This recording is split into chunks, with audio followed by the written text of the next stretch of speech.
And what I've learned in my life is that really service is about the little things that we do. It's not necessarily the great big things.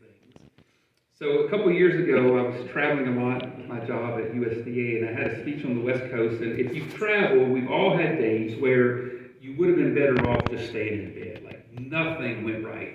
I had to be in Sacramento that afternoon and missed flights, connections, lost luggage, missed meals. I mean, I finally got to my hotel that night, and I walk in the room and I walk past the mirror, and I'm like, whew, man, I looked rough. It had been one of those days. I go to my bedroom window, I pull back the curtain, and right across the street from my hotel was a Five Guys hamburger restaurant.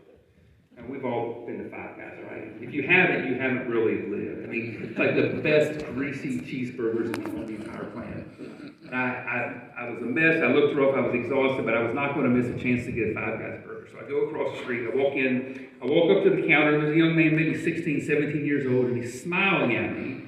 And he looks at me and says, "Sir, I can tell you've had a really rough day." Well, that must look worse than I thought. And then he started smiling and he said, "I don't know you. I don't know anything about you. I don't know your story, but I do know that all of us at Five Guys appreciate you coming to have dinner with us tonight. And hopefully the burger and fries that we can serve you tonight will go a long way towards lifting your spirits and helping you to feel better." I'm looking around going, "Am I on candid camera here?" Because you normally don't get that kind of service at a fast food restaurant.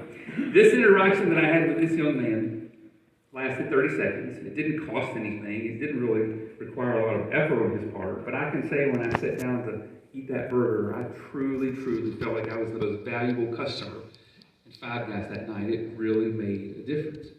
Now, this story that I'm telling you is true. You may not believe it, but every step of the story is true. I go back to the hotel, okay, get up early the next morning. It's a Hampton Inn. We all love our Hampton Inns. The Hampton Inn has the breakfast in the morning from 6 to 10, right? You know, they have the breakfast area. Usually the doors are closed and they open them up in the morning and they have this buffet of food. So I was walking through the lobby at 5:57 a.m., 3 minutes before they open at 6. And the breakfast area was open. The light was on, so I would walk in and I began to pour a cup of orange juice. When all of a sudden the door to the kitchen went flying open, and this employee ran in screaming at the top of her lungs, "Can't you read? Did you not see the sign? We open at 6 o'clock. It's 5:57. I said, "Well, I just wanted to get a cup of juice." And she walks over and she takes the cup out of my hand and says, "No, you don't." She sets it down and she marches me out of the breakfast area. True story. She's so mad at me, she grabs these doors and she goes to shut them. And she's so mad, she slams them and they bounce open like this far.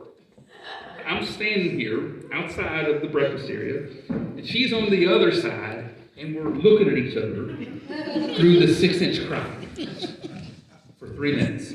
I'm not making this up. I wish I was. 6 o'clock comes, she grabs the doors, she throws them open, she takes her finger and puts it right in my chest and says, "Now, go get your juice." And she storms back in the kitchen and slams the door.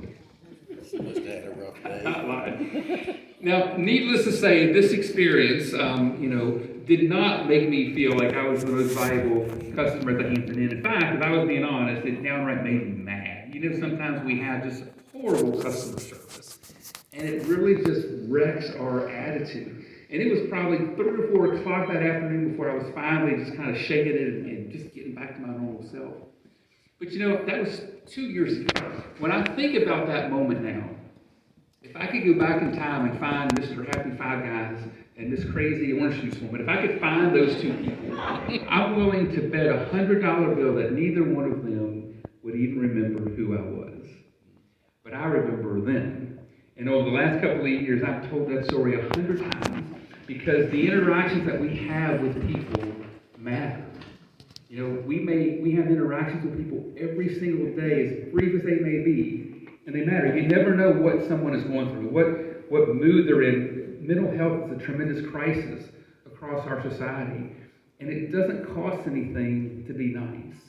And we have the opportunity, especially as community leaders, we have the opportunity every day through our actions to make a great difference in our community just by the way we treat people. So my challenge as we wrap up here tonight is, first of all, thank you for what you do for your communities. But I would just encourage you to remember that the best way that we can serve and be a leader is really just through the small random acts of kindness that we have the ability to every day. And if we can keep that in mind, I promise we'll be happier, but we'll also make a difference so much better on the people that we serve. So thank you so much for the chance to be here tonight and enjoy this beautiful facility and the wonderful food. Congratulations to the award recipients, and just say if there's ever anything we can do from the government to help in agriculture and forestry, you've got a friend in Richmond, so don't hesitate to reach out and let us know. Thank you.